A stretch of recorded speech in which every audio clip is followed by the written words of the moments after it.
Professor Pinker, it's great to have you here. For those who don't know you, although that would be very shocking to me that anyone here doesn't, Dr. Steven Pinker is an experimental psychologist who conducts research on visual cognition, psycholinguistics, social relations. He's currently the Johnstone Professor of Psychology at Harvard and has taught at both Stanford, Harvard, and MIT. He's won a ton of prizes for his teachings, his books, his writing, which includes things like The Language Instinct, How the Mind Works, The Blank Slate, Better Angels of Our Nature, which I really enjoyed, Sense of Style, Enlightenment Now, etc. He is an elected member of the National Academy of Sciences, a two-time Pulitzer finalist, Humanist of the Year, recipient of honorary doctorates, foreign policy, we can go on and on. Considered one of the 100 most influential people in the world today by Time. But importantly for this conversation, on top of all the laudits and awards, he's the co-founder of the Council on Academic Freedom at Harvard and the current co-president of the group, which I want to get into a bunch more.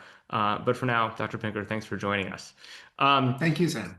so yeah, it's great to have you, especially in this period, right now, which is a particularly wild one, as we all know, for Harvard. And you've been at and thinking about a lot of these issues that have been at play for a very long time. So I'm happy we'll get to hear from you and hear your opinion on these things.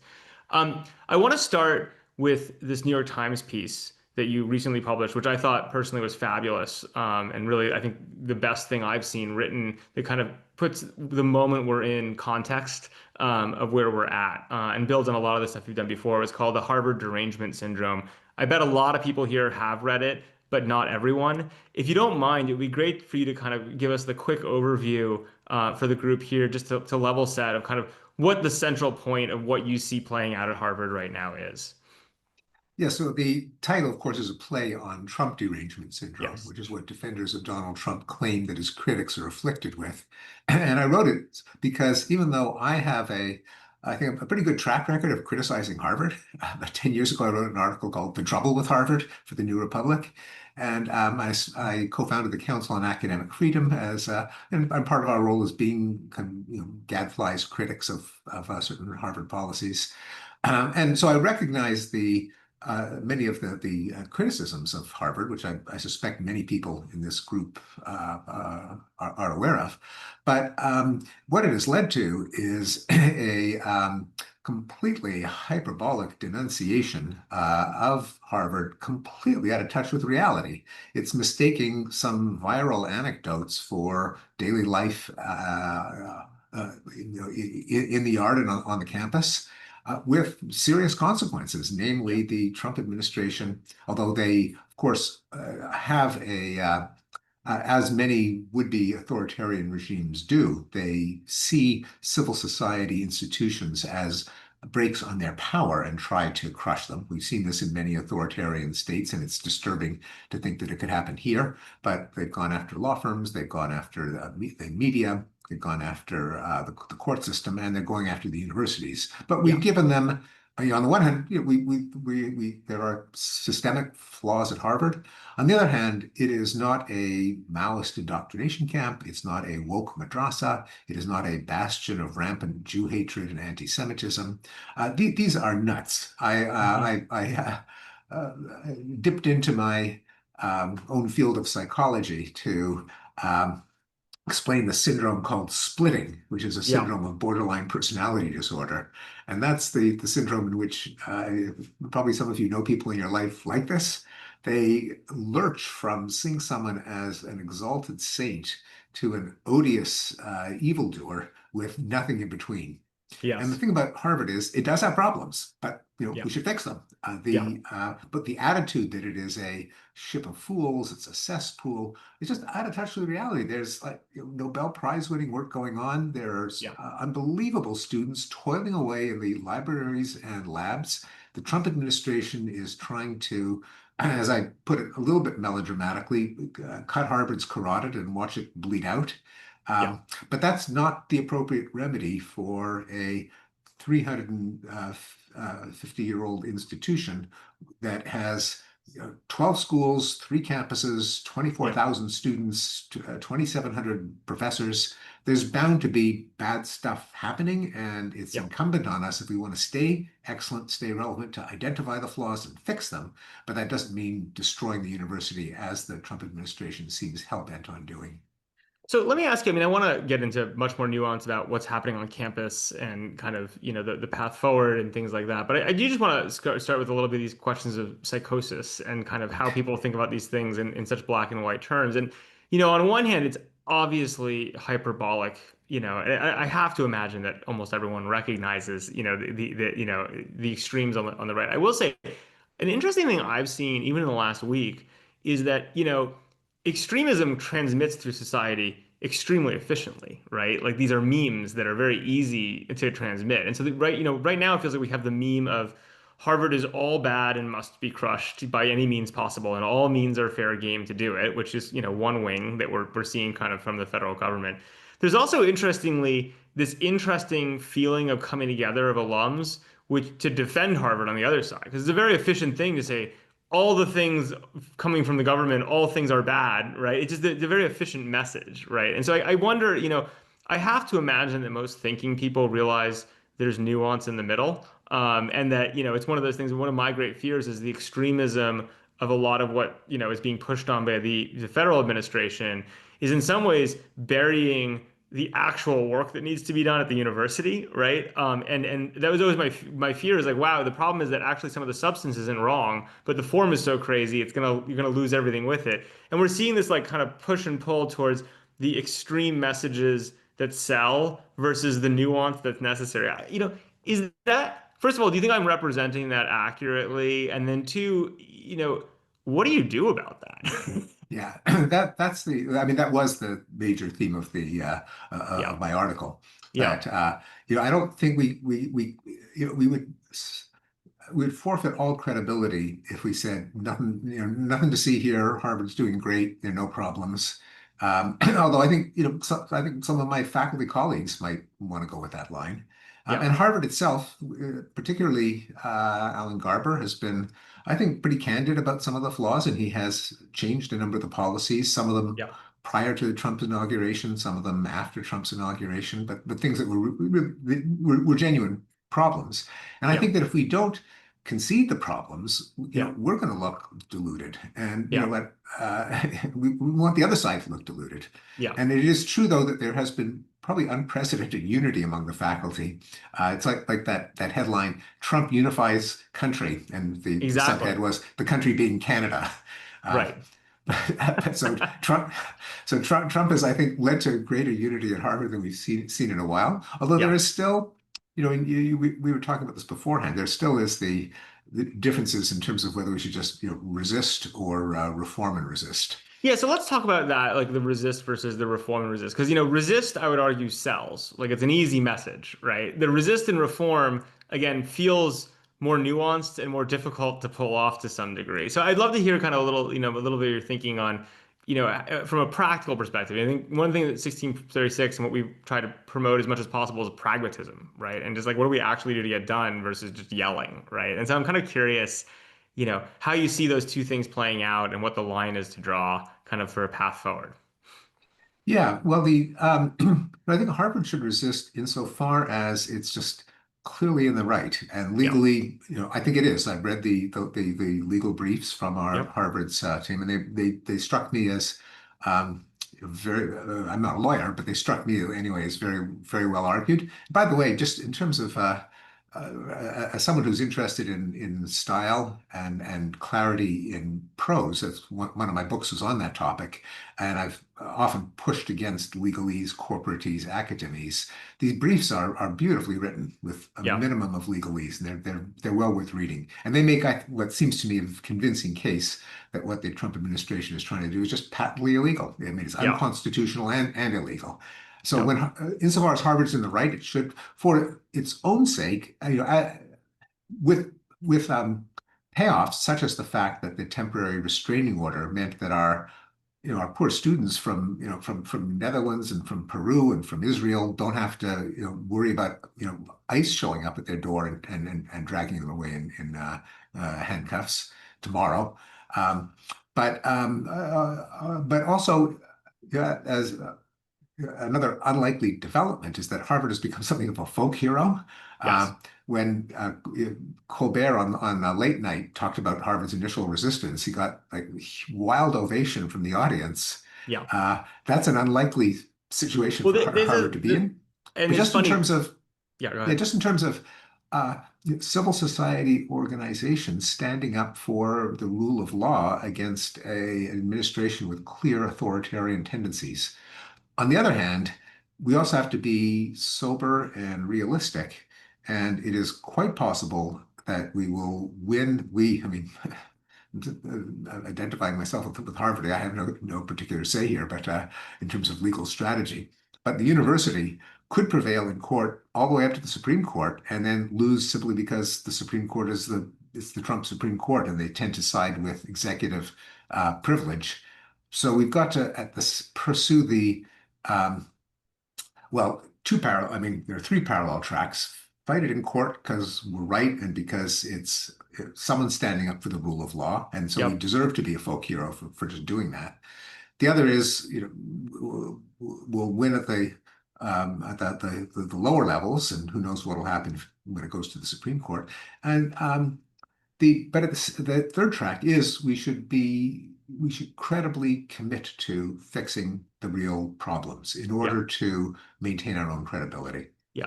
And that's the thing I worry most about is, it's one of those things where Harvard might win from a legal perspective, but that doesn't mean it wins overall, right? Because there's so many other ways to slow walk or change and kind of, you kind of get the same outcome necessarily in all sorts of different ways from an administration perspective. I think the number one problem seems, yes, you obviously need to fight the form of some of these requests, but I think more importantly, we need to get to the place and reestablish that Harvard and Harvard as kind of the American representation of higher education rebuilds the credibility and trust and understanding of value in society such that people don't want to attack it, right? Which is, I think, one of the kind of the more fundamental, longer term problem that I think a lot of things we Well, I think face, right? there's actually two reasons you know, that is not just to resist. One of them being, indeed, we should, do things for good reasons, do things that we can defend.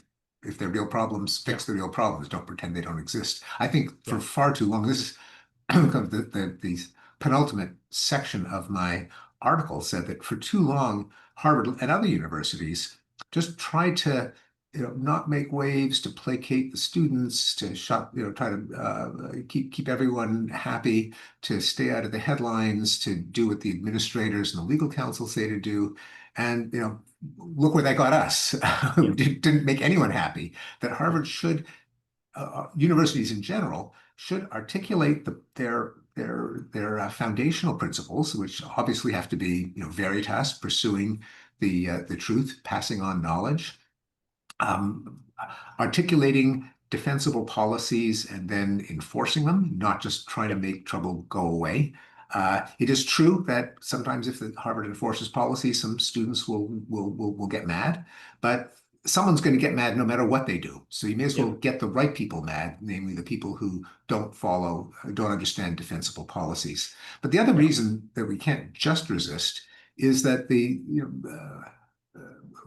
as much as we venerate Harvard, the federal government is stronger. It's got more weapons, and it is clear that they're going to pull one thing out after another to try to strangle Harvard.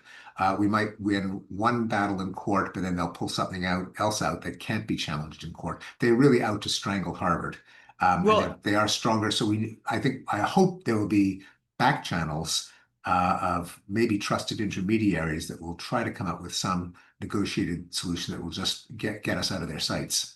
Well, I wonder also when you I take the longer term picture than even a single administration. And this is something, I worry about. You made the point earlier about Harvard as a folk hero. I heard from a friend recently who was on the subway coming from Williamsburg in Brooklyn to New York, and I just saw a hipster wearing a vintage Harvard sweatshirt as like a cool thing to wear, right? Like it was part of being, and I was like, this has never happened before, and this seems really dangerous, right? Which is, if you become aligned with any kind of social or political group either way, right? Administrations change, right? And in some ways that's a very precarious place to be when you become in the political world versus I think the other version of the world which you talked about, which is if you have a clearly articulated mission statement, its value to society is clear. You back it up with results, right, in a public and open and transparent way. Then even all these questions of students being mad at you, it's very hard to be mad at an institution if its principles are clear and it adheres to its own principles, right? Absolutely. This comes to protests. That is, what are the lines between Yeah, free speech and coercion and intimidation? The university should assert that there is such a line and enforce infractions on the wrong side of it. yeah, Likewise for disagreement and free speech on campus, it should be, if there's one of these, another one of these preposterous cancellations, these outrage mobs for someone, voicing a conservative opinion, there really ought to be a dean, provost, president who says, at Harvard, no opinion is a crime, is a yeah, felony. We don't need restorative justice, yeah. uh, and that if you have a disagreement, great, express the disagreement, but it is not it shouldn't be treated as a criminal investigation or an opportunity for shaming or mobbing. So to that end, I mean, this is, I think, a good segue a little bit into the Council for Academic Freedom and, kind of the work you've been doing now over many years, long before gay and this kind of recent cycle, super cycle, as I would call it. I mean, I would love to hear a little bit, and I think everyone on the call would, about kind of, you got to a bunch of these challenges we're now very confronted with today early, and have been trying to address them for a while now. I'm kind of curious to hear the story of how the Council on Academic Freedom came together and kind of how your priorities and how you see the world have shifted over time, both from a theory perspective and also a tactics perspective of how to kind of affect change. Yeah, no, thank you. And I want to, by the way, I want to thank you, Sam, and Allison, and the 1636 Forum. Some of you have supported us, and we we welcome more gifts, more support if you're so inclined. Absolutely. No. I think the council, and the council actually has um, uh, I think, assumed a really important role for Harvard that we didn't anticipate.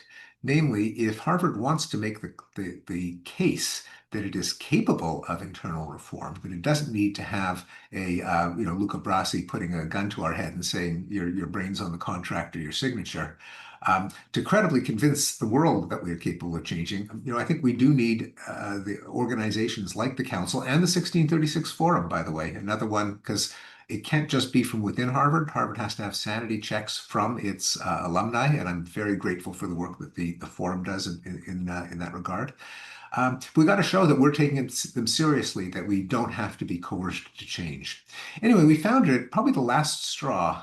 There was a set of um, incidents at Harvard where people were punished for expressing defensible opinions. You should not do that in a university. And the reason is it's not because professors have prerogatives, privileges, rights. It's because we're in the business of finding the truth. We are fallible humans. I'm a cognitive psychologist, so one of the things that I do is lay out all of the ways in which we systematically make cognitive blunders. So that's one of the subjects of my book, Rationality. So how did our species manage to do anything, discover vaccines and antibiotics and get to the moon and smartphones and supercomputers if every one of us is saddled with all of these flaws and fallacies? And the answer is we do it in institutions where one person can venture an opinion, someone else points out what's wrong with it. So even if you love your idea, and we all love our ideas, uh, not other people don't love our ideas as much as we do. And so if you can say something and others are able to say what's wrong with it, as a group, you have the capability of acquiring knowledge bit by bit and fallibly. That's an institution like a university at its best. If you disable that process by making certain opinions unsayable because your career will be over, you'll be ostracized, you'll be hounded, you'll be demonized, then you've unplugged the mechanism by which fallible humans can achieve knowledge. So that's the foundation. And we saw incidents happening at Harvard. Carol Hooven, who's one of my teaching assistants and associates, was probably the last straw, the most flagrant. That was when she was talking about her book T on testosterone. She's a human evolutionary biologist. And on a TV show, she explained how biology identifies the two sexes, male and female, in terms of gamete size. The DEI officer in her department sent around an email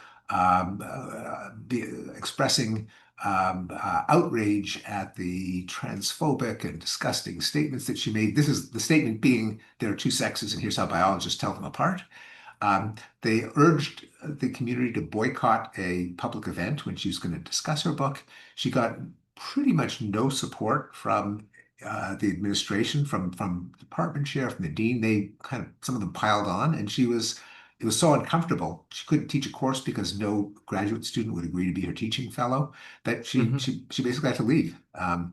So that was the last straw. That I can go over other incidents. Yeah. Each one has its own um, set of horrors. But we wanted to do that. We also wanted to discuss and evaluate policies, which I think we were, in many cases, we were successful at getting the university to adopt policies, not so much that we publicly made a fuss and confronted and demanded, but that we spoke on back channels, articulating reasons, getting dissenting opinions over things like the institutional voice policy, that being Hmm. because Harvard can't uh, call something by the name that everyone else uses. We have to invent our own name. So everywhere else they call it Yes. institutional neutrality. At Harvard, not invented here. But anyway, universities should not be in the business of pontificating about the events of the day. Yeah. That should be left up to the students and professors. The university should be a forum in which these debates happen. It should not put a thumb on the scale. They realized, of course, that it just gets the university into trouble, as with the series of statements by Claudine Gay after the 10/7 massacre, each one of which got more and more people angry. If they're just out of that business, then also when they say nothing, it's not that they have nothing to say about that incident, which could also get them into trouble, but just, we don't do that. Yeah. Getting rid of the diversity statements in the Faculty of Arts and Sciences was another one. Another one is, we are academics, we are professors. What is academic freedom? Does it mean that any professor can say, anything he or she wants? Well, no, there actually is a body of scholarship and research and jurisprudence on what are the defensible boundaries of academic freedom. What are the lines to be drawn for protests? When is it freedom of speech? When is it coercion? Should the university have a formal definition of anti-Semitism? Could that Hmm. restrain free speech? And if so, are there other ways of combating anti-Semitism? And supporting individuals who've been mobbed or canceled. And then one of the roles that we did not anticipate is that we are really the only faculty-wide kind of forum, our listserv, for faculty from the different schools to share their opinions on what's going right or wrong with the university. Yeah. And then when I wrote the article for the Times, which came out last week, I used the council um, for several purposes. First of all, I wanted to just see how many people in the Harvard faculty, at minimum, are willing to call themselves conservative. So I said, I won't out you, I won't name names, but I'm just curious, how many of you would call yourself conservative? And Yeah. got about 40, probably more than most people would have guessed. Or what is viewpoint diversity? That was the one of the big um, issues in the April 11th letter when the Yeah. Trump administration proposed to audit every unit at Harvard for viewpoint diversity and jawbone a critical number of viewpoint diverse people of their choice into all of our programs, would have Yeah. been insane. But Yeah. it does lead to the question. I think Harvard unquestionably does have a lack of viewpoint diversity. We are, Yeah. um, depending on which poll you look at, and actually none of the polls are very good, but the percentage of conservatives in the faculty is too low. But also, I think in many programs, especially those with studies in their title, just the percentage of critical theory, postmodern, intersectional kind of woke is too high. I mean, not that Yeah. they shouldn't be there, but it's like all the faculty are Yeah. like that. However, how do you, given that it is a problem now, given that the Trump administration proposal is insane, how do you deal with it? It's not obvious because there's no objective metric. And given that the universe of ideas is infinite and the vast majority of ideas are stupid, you don't want every idea represented. You want to No. narrow it down to the ones that have some claim to credibility in the marketplace of ideas. And I think it's an unsolved challenge. One of the things I want to do with the council this fall is to convene a conference where we try to deal with the issue. What is legitimate viewpoint diversity and how do you implement it? Yeah. So that was another thing that I was able to bring to the Well, article and from the I guess conversations. I guess the question I have, for you, there's a lot of directions I'd love to take this in, but it's starting with like the question is, what is the purpose of viewpoint diversity or free speech or any of this? And again, I would assert, and I'm curious to hear your reaction to this, that the reason we should care about any of these things in the concept of a university is not because they're in and of themselves good, but for the sake of academic excellence, right? And it's the outcome is, and so when you think about the bounds of free speech, for instance, on a campus, in America, Americans have free speech as a fundamental principle, right? That's a principle of our society. But in a private university context, I would assert that we don't have free speech for the sake of free speech. The free speech exists for the sake of academic excellence. And so I wonder when you think about, you had mentioned that the university, shouldn't necessarily have an opinion, and when it expresses its opinion on some things but not others, that's implicitly opinion and things like that. But that potentially students and professors should obviously as individuals be able to hold opinions. The question I have is like, should they be able to use the university as a platform for any opinion, right? Or really just for the one for the in the places that are driving towards academic excellence in whatever they're studying? How do you think about that as kind of a click deeper? Yeah, it's a fundamental question, and one, and again, it's one that we've dealt with both internally, but also we've held public events. Like we Yeah. had Professor Cass Sunstein, who Hmm. wrote a really good summary of the jurisprudence on academic freedom and free speech. They're not the same thing, simply because obviously there's got to be much wider scope in terms of what the government criminalizes Yep. versus what is worth the time and attention of people in the university. Right. So you can say all kinds of crazy things on a soapbox in Harvard Square, and the police should not arrest you, and that's Right. good. But you can't get tenure at Harvard for saying those things, Right. or get an article published. This gets back to the question of how you think about viewpoint diversity and the associated principle of academic freedom.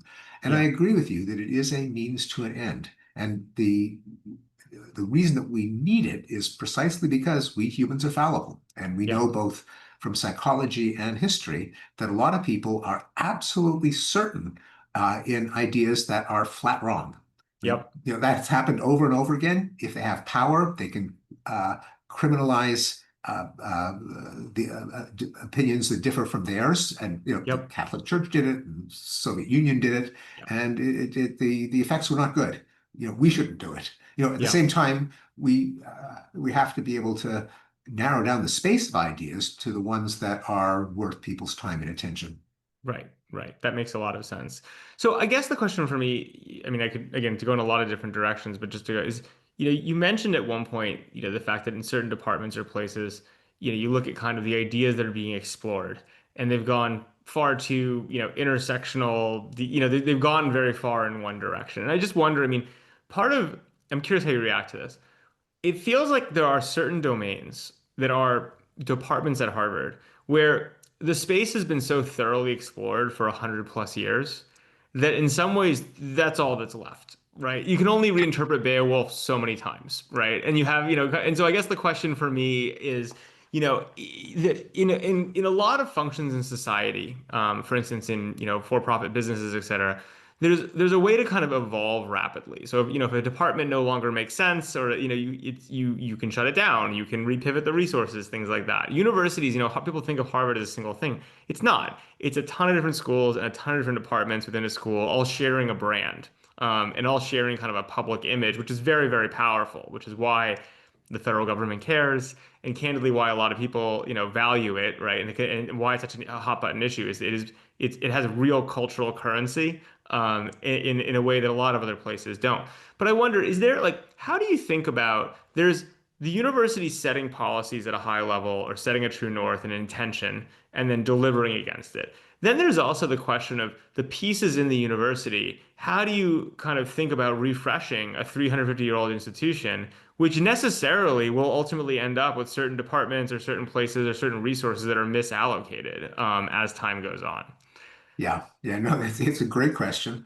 I think, on the one hand, so I spent a good part of my career at MIT, two miles up the road, and one of my colleagues, Morris Holley, the brilliant linguist, said that when he got to MIT, in the 1950s, there were six endowed chairs in airplane propeller design and none in computers.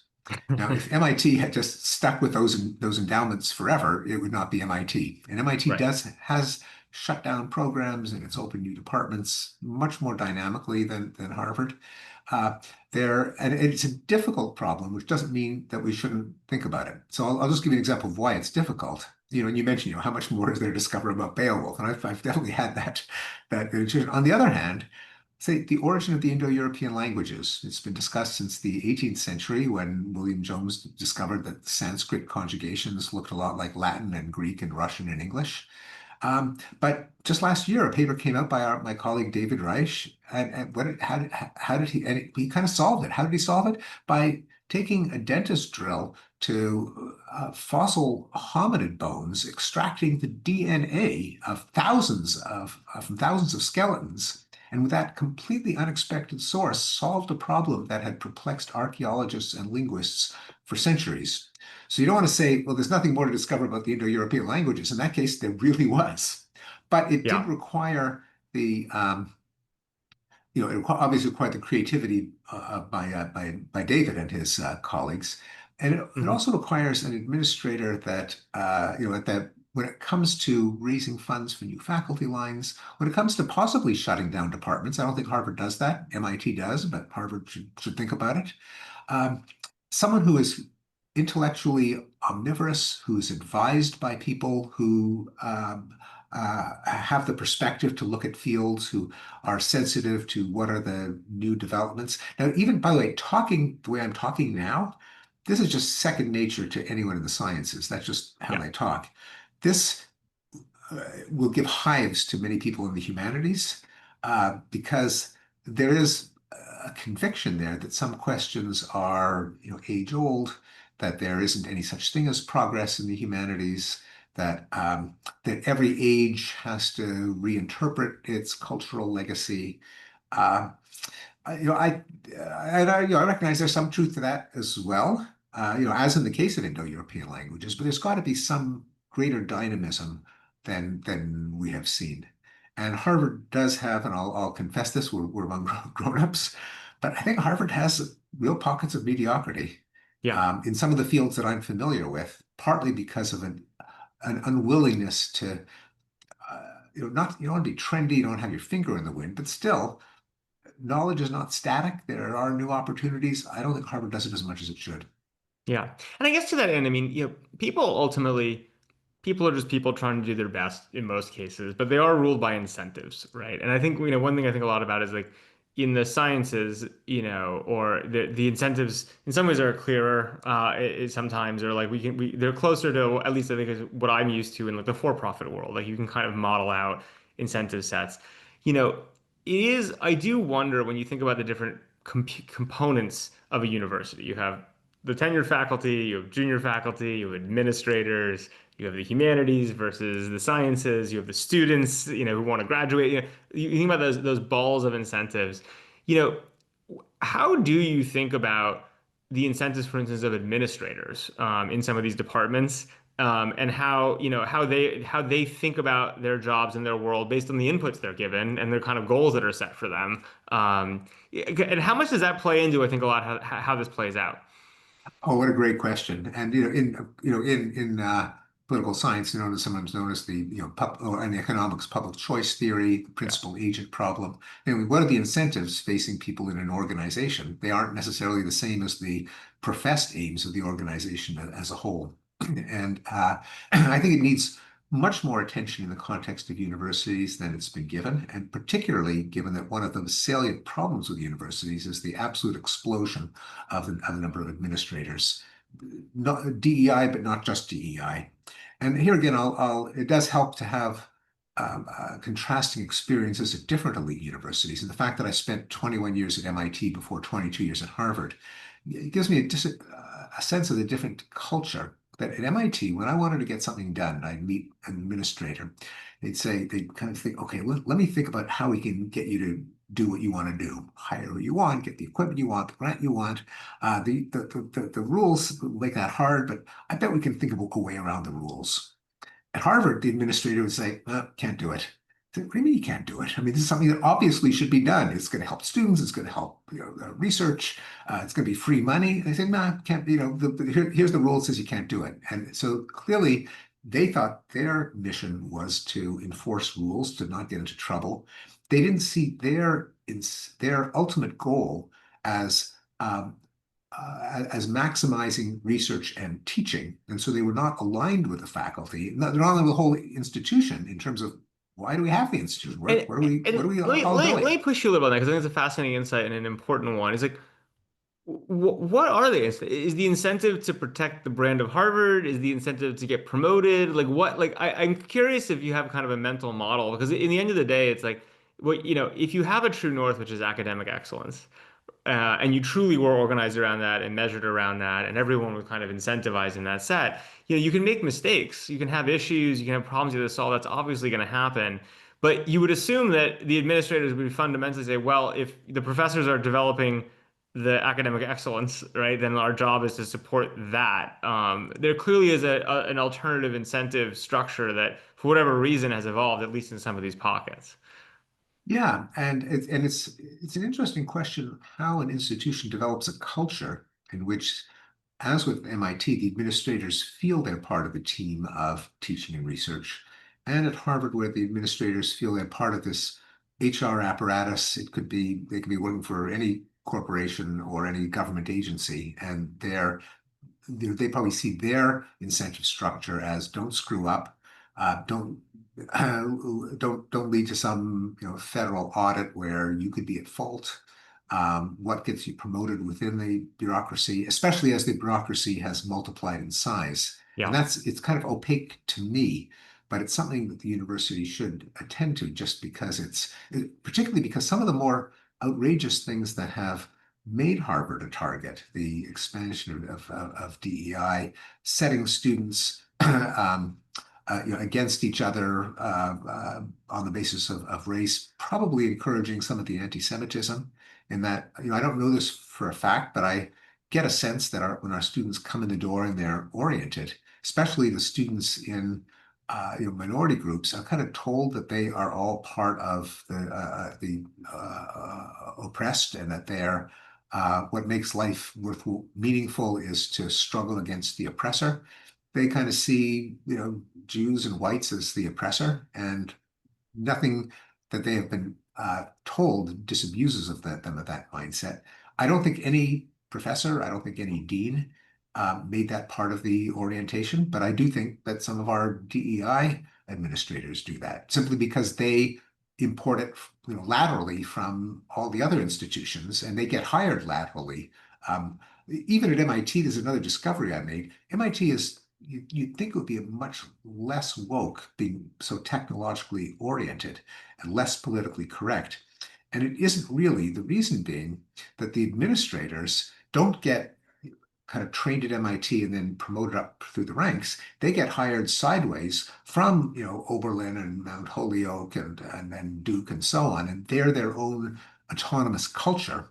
And unless there's real leadership, and this is what's needed both well, I mean, for the administration in general, but especially since administrations have their own autonomous culture, there's got to be someone, starting with the dean, who says, this is why you're here. We're part of a team. We want to teach. We want to do research. We're counting on you to help us do it. Again, we're obviously just off the cuff a little bit here, but just when you think about incentives and how that happens, one thing I think a lot about is trying to model in my head who chooses the career path, right, in university administrators. And then on top of that, who chooses to be at different schools or value being at different schools, right? And I do wonder to what degree part of the problem is you have a selection bias, right, of who says that this and how they're of who's excited about these types of roles, right? And then in a lot of cases, let's be honest, who's taking less compensation or whatever it is to be in these roles and what their sense of purpose or mission ends up being as a result.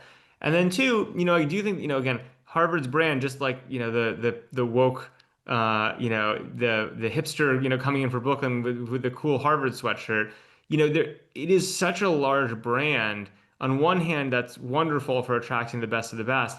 On the other hand, it does create this liability, right? Which is that people show up for the brand as much as for doing excellent work necessarily. So maybe on the administrator side or the student side or things like that. Do you think that like I don't know. Again, I'm just spitballing, but I'm curious from what you've experienced and seen if you think there's any credence to any of that or that's worth exploring. Oh, absolutely. No, it's again, I think it's not studied as much as it should be, but I think it's extraordinarily powerful. And I think it's somewhat studied in other institutions, not as much as it should be in universities. So yes, and other nonprofit institutions. So who goes into them? I think a lot of people who are, have a social justice orientation, who think that you have to change the world by um, combating the oppressors, that justice consists of groups being getting spoils in proportion to their base rates in the population. That whole mindset, how do you bring that about? And if, or another way of putting it is, if that's what your idea of making the world a better place, as opposed to say, inventing a new generation of antibiotics or a new Yeah, generation of nuclear energy. But if that's the way you think you ought to change the world, then you go into institutions. yeah, You go into universities, you go into nonprofits, you go into the media, and moreover, there's a further level of stratification within the universities. You go into some disciplines over others, like public health and divinity and education. And you take a greater role in the running of the university. When I go to the FAS faculty meetings, almost amazed that almost everyone who stands up is in um, kind of it seems to me the same three departments, English, history, and African American studies, and they just show up religiously. The scientists kind of want to be left alone and to stay in their labs. And so you get kind of a disproportionate representation from whenever there's a vote, A, of the humanities, B, of the more kind of social justice left tilt of the humanities. They're the ones who show up and care about how the universities run. Now, granted, in a democracy, there is it's incumbent on us as citizens to take a yes. role. We shouldn't let just the particular faction control things. So shame on us. But it is a phenomenon that we Well, should and understand better. like to me that in some ways kind of hits at this point, which is these problems you're talking about are by no means unique to Harvard. I mean, or even higher ed. I mean, this is the same problem we see recursed at a federal level and the national level. We see this, in technology companies, right? Which is, they're the people who, candidly, I personally believe, again, apologies to anyone in attendance who disagrees with this, that this is somewhat of the problem in HAA, the Alumni Association, which is the people that show up are the extremists, and most people are doing hard work or trying to engage the world in other ways. And in some ways, that it is incumbent, to your point, on the vast majority of moderates to stand up in these moments and realize that by ceding these forums and these places to the extremists, because what you're doing is more important, or you think it is in the moment, in some ways you're making a big sacrifice and a big trade that might not be healthy for the society overall.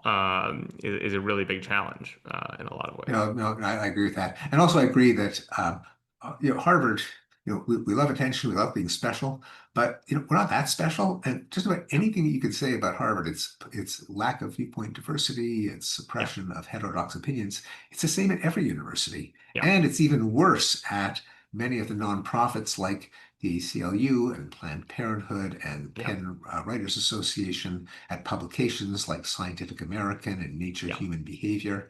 There's great repression of opinion in all of those because of takeover by activists, yeah. certain kind of activists. So I don't want to go too long, and I also really want to make sure we end on maybe not an optimistic note, but a forward-looking note, which is I'm kind of curious. I mean, you've watched this for a long time. You've been way ahead on kind of some of the issues that are at play. It's impossible to not see that these issues are coming to a head in the case of Harvard in a point in a lot of ways. And I'm kind of curious, if you could wave a magic wand and look at not forever, not everything, but like the next 12 months and say what really needs to happen in the next 12 months. What would you hope that the university could achieve? It would be great to hear if you have kind of your punch list of concrete things that can be done. Yeah, so there's what ought to be done and what's going to happen. what's going to happen, I feel very, very unconfident in predicting because I'm not predicting many of the things that we've seen in the last 6 months and in the last 9 years. But what ought to be done is, I do think that Harvard should, and Alan Garber has started, and we at the Council on Academic Freedom are pushing for robust commitment to academic freedom, a more attention and initiatives for viewpoint diversity. Now, does this mean, DEI for conservatives? Um, maybe a little. Or, as others have proposed, maybe Harvard should start an institution within the university, since departmental turnover is very slow, because most of Yep. us leave our offices feet first, and there's tenure. But maybe there should be a new institute for liberal arts, for great books, for classical education, which would be a natural home for scholars with a more conservative bent, kind of not pushing out existing faculty, but providing an alternative track and alternative set of voices. That's just one idea. But we got to Hmm. be creative in terms of what is viewpoint diversity, how to implement it. We should be doing that. What's already been done, and there should be more of it, is very clear-cut guidelines for protests when they cross the line, much more consistent crackdown on anti-Semitism when it occurs. I think not by adopting, in my view, a definition of anti-Semitism, but just enforcing rules that are on the books. You cannot discriminate on the basis of religion or national origin or political ideology. Make it clear to every teaching fellow you can't do that. Make it clear to our students when they walk in the door. This is a community of mutual respect, of constructive disagreement. Each one of you is an equal member of that community. We discourage you from ostracizing, shaming, demonizing your classmates. Just try to make that as much part of the culture as they can.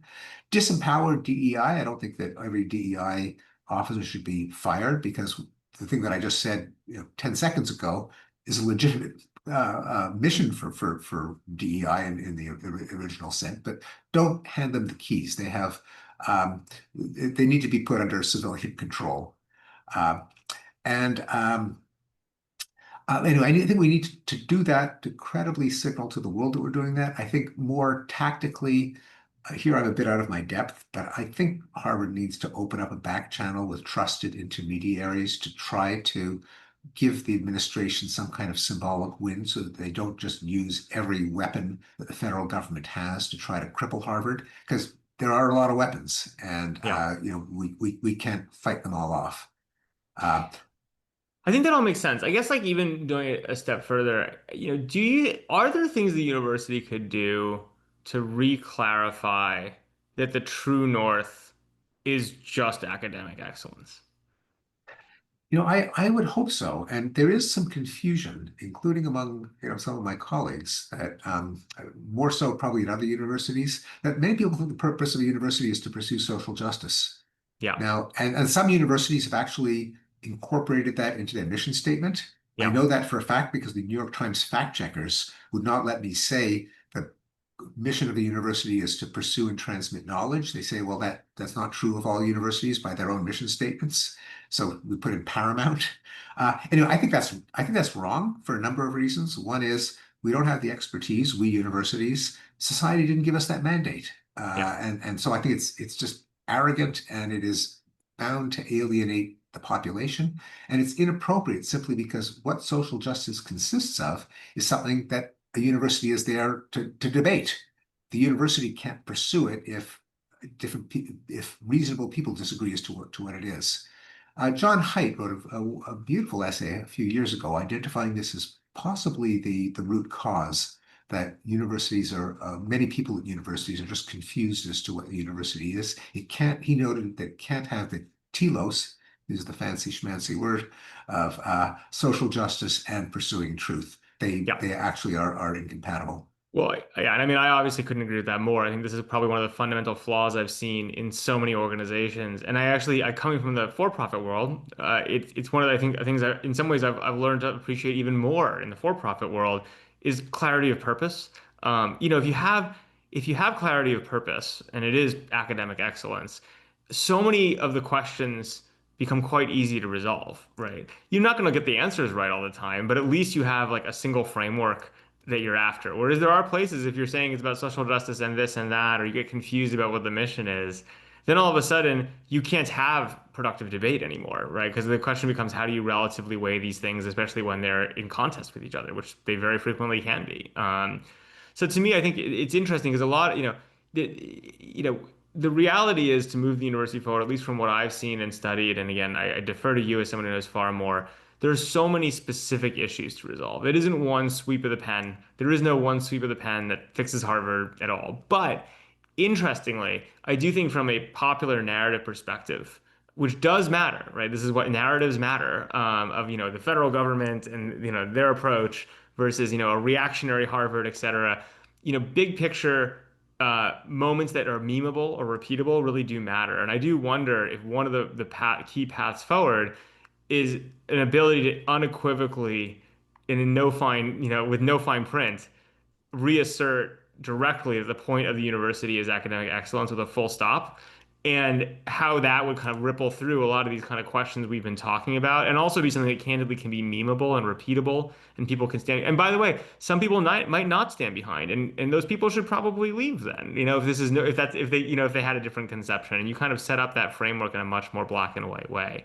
I No, don't. Yeah, I agree. I mean, I would go further, not just excellence, but excellence at pursuing and transmitting knowledge. yeah, Excellence per se, I mean, you can be excellent at all kinds of things. You can be an, sure, excellent curler, to adopt a sport from my home country of Canada. But yeah. There you are. it's we're excellent at at certain things in Yeah. particular. And for what it's worth, I think there are really interesting, I brought this up before to people and they say, well, but Sam, what about all the student athletes? And look, I love athletics. I think it's important. I think it's great. But the reality is, if the cost of purity of mission is the athletics just aren't that important, you have to deprioritize them because it's not part of academic excellence. I think that's a conversation worth having, right? I think, in a I, modern era.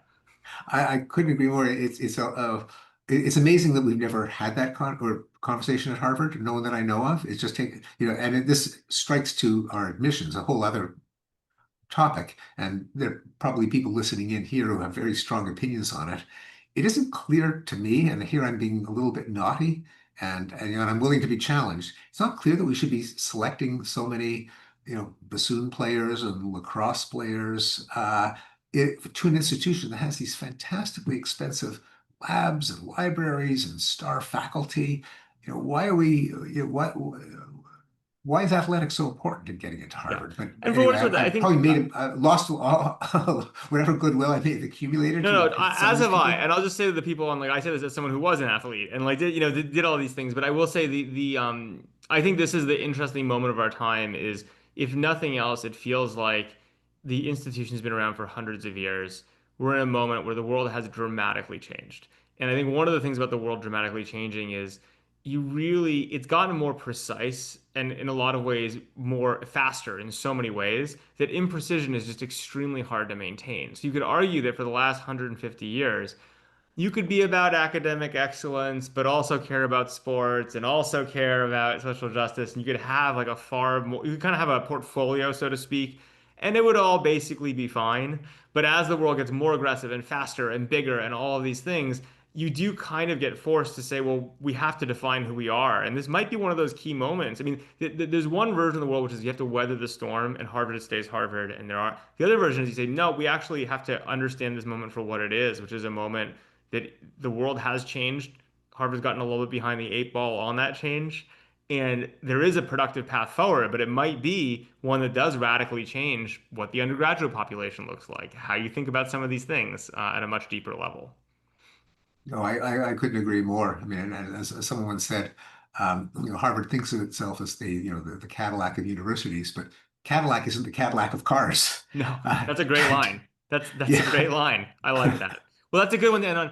Professor Banker, thank you so much for joining us on a Friday afternoon, and thanks to everyone kind of from the group who joined the conversation as well. We'll share this around for others who want to listen in. Again, per usual, not everything I said, not everything Professor Finker said, I'm sure will resonate with everyone, but we're trying to have the open and honest conversation, and that's kind of what we're here for, as much as we possibly can. I'm gonna So, say, I want to thank the 1636 Forum both for providing the best source of information for what's happening at Harvard, and a shout out to Allison Wu for the That's Allison. Thanks, Allison. Thanks to the any member of the forum who's interested in playing a role with the Council on Academic Freedom at Harvard. I'm very happy to hear from you, but also just the alumni in general. I said this in the article. Just allowing the professors and students to shape the university is a real problem because we can be insular, we can be a clique that just confers prestige on each other. We really do need sanity checks from people with a stake at Harvard who aren't currently part of the system. So thanks to all of you. Yes, and I think thanks to everyone who joined. I'm sorry that we didn't get to several of the questions. Some of them were a little snarky though, but that's okay. Um, I appreciate everyone for joining. And we'll hope to see you soon. I'll actually be at my 20th reunion in just a few days, so I'm excited to be back on campus. Thanks, everyone. Thanks, Evan. Thank you.